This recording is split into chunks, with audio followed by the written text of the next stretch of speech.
Hey there, Sweeney. You don't usually come to the park this late. Usually you'd be asleep. I assume, anyway. Did something happen? Oh, your mother again. What did she do this time?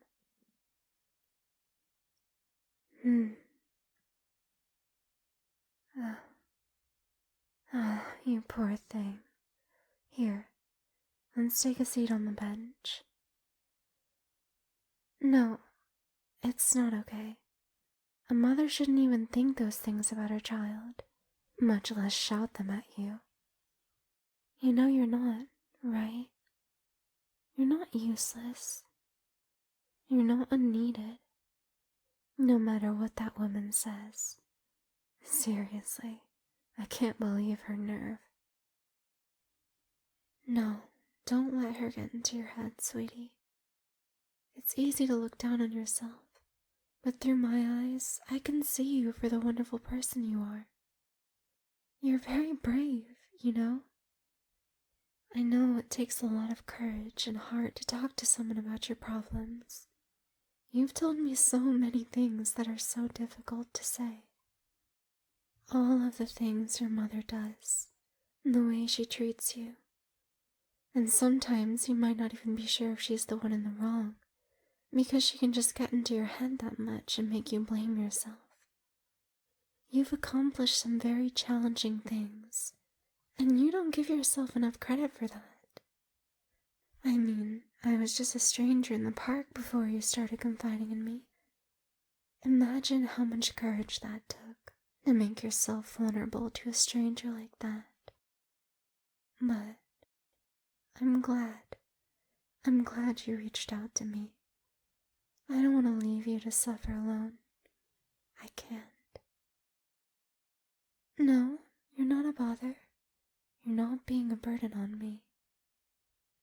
I know you're not a kid. That doesn't mean you can't lean on me. Adults don't exactly tend to have all their stuff figured out either. If they did, your mother wouldn't verbally and emotionally abuse you like that. You're needed. You really are, sweetheart. For instance, I need you. I always look forward to getting to meet you in the park every day. It makes my day every day. I don't know what I'd do without you. You're an irreplaceable part of my life, and I don't know how your mother could think otherwise about you. I can't understand why she doesn't want you. I'd certainly want you if I were her. Listen, honey, it wasn't just a moment of anger or a moment of weakness or anything like that. It's not good to make excuses for her. That's really enabling her bad habits.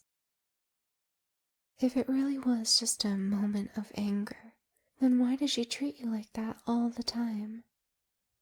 And besides, people show you who they really are when they're angry. And they show you what they're really thinking, because they lose their filter. It's easy, you know? It's easy to filter out all the nasty, uncivil thoughts when you're calm. But when you get all angry, that all goes out the window and you show your true colors. And your mother has shown you the kind of person she really is many times by now. How many times have you complained to me about your mother doing things like this by now? It's a lot, right? Sweetheart, I'm not saying this lightly. I'm really saying it for your own good when I say, your mother is toxic. And you know what you have to do when you meet a toxic person, right? You have to cut them off. There's no use dealing with them. You can't salvage the relationship, no matter what you do, because that requires both sides to do so. And the toxic person here has made their intentions and character clear. But it's okay. I know it can be painful to cut someone off like that, but it's not as much of a loss as it seems. because you can always form new relationships with people who treat you right. So, if your mother doesn't want you, you just need to find someone who does. And you know, I want you. I want you very, very much. Hey, here's a funny thought. What if I became your mother? Wouldn't that solve both our problems? Because you need a mother who acts like a mother, and I've already told you that I need you. You don't need to feel like a burden about it. Like I said, that's not how I feel about you. I'd be such a good mother for you. I like to think I'm pretty motherly. Well, I've never been one before, but that doesn't mean I can't start with you. After all, you've already been talking to me about all your issues for so long, so we're already off to a good start. That's the sort of relationship a mother should have with her child. And I know you're not a child, but that just means you can stay with me legally. It wouldn't be an abduction. But like I was saying, I'd be the perfect mother for you, sweetie. I don't know if it ever came across in our conversations, but I'm really the type to want to spoil you. I adore giving you affection and attention. It doesn't even have to be praising you or cooking for you or giving you gifts or anything like that. I even just like staring at you. I mean, looking. I wouldn't do it forever if you let me. I'd always be watching over you. Let me know if that sort of thought entices you. Okay, darling? I do want to attend to you with more than just looking, though. And there are plenty of ways a mother can show her love. And I know you've been really missing out on that. That's what I'm here for. You need a mother's love, and I need to give it to you. So I was thinking, I could give you hugs. Would you like that, sweetheart? I'm guessing your mother isn't exactly the hugging type. Except, maybe if it's to try and excuse all the way she harms you, of course. But I could fix that little issue for you. You know, since the moment I saw you, I wanted to hug you. How about we make up for lost time? There we go. Doesn't that feel better? Oh, my poor baby. You've been through so much. I wish I gave you all the hugs from the start, but I was so afraid of being too self-indulgent. But now, you don't mind, right? You don't mind if I indulge myself a little, if I indulge my need to love you. Thank you, baby. You're really the best sweetie a mother could ever ask for. You just feel so right in my arms. I wish this hug could last forever. Oh, I'm sorry. I hope that wasn't too tight. It was hard to hold back when I just wish I'd never have to let you go. But I guess we'll have plenty of time to hug and do anything else you want later. If you accept my offer, that is. No, I get that it's a very sudden and very large step to take, to have me become your mother all of a sudden. But how about a little test run? How about you come back to my place? Just for a night or a day or however long you want. And we can both act like I'm your mother, just for a little bit. How does that sound, baby? Just until we come to a decision or you want to stop. We can stop this little experiment at any time you want. Any time at all. Just say the word.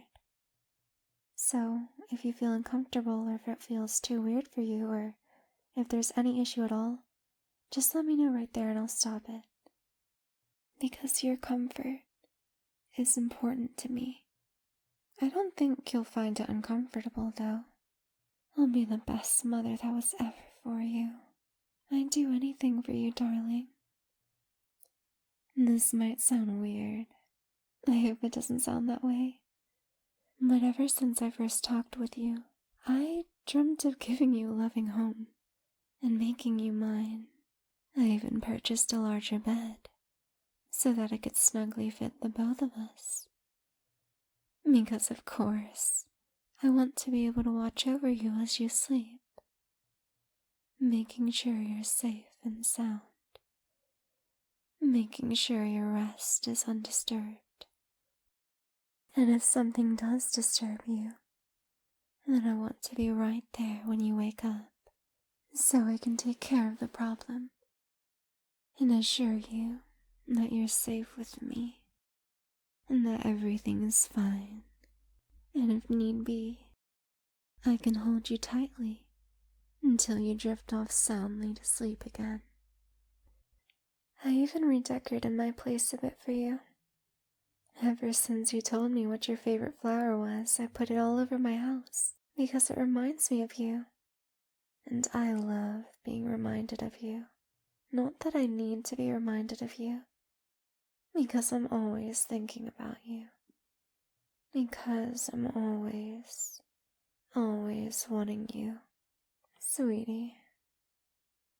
And with your favorite flower all over my place, I'd like to imagine my home's a place where you'd want to stay. And that's my goal, to make a home that you'd love and want to remain in, with me. Ideally, you'd never want to leave. Not even for a moment. It's just, sometimes I feel like you're too good for this world. You're like this precious ball of sunshine and warmth in such a dark and dreary existence. I'm always worried about you, about all the things out there that can harm you. I'm not even just talking about your mother. There are plenty of people out there just like her who can hurt you just as much. And the more I can keep my eyes on you, the more I can keep you right at my side, in my embrace, the more I can protect you from all that. Now, obviously, I'm not saying I'll do this, but a lot of the time I just wish I could keep you locked up in my house forever, and I could just gently press your head against my chest and caress you on repeat while I tell you everything's okay, and you wouldn't have to worry about a thing. But what our future will look like is all up to you, baby. For now, would you like to come back to my place for at least a night? I'll whip you up a nice hot meal, and you can maybe see how soft our bed is. And I can give you all the hugs you want and more. How does that sound, baby? I thought you'd be up to it. Oh, and one more thing. It's about your mother, your biological mother. Can I ask you a question? If she passed away, would you be sad about it? Oh, she's so lucky she had such a caring child. More than she'll ever know. Thank you. Don't leave without liking the video. That's right. Afterwards, we'll be together forever. Bye.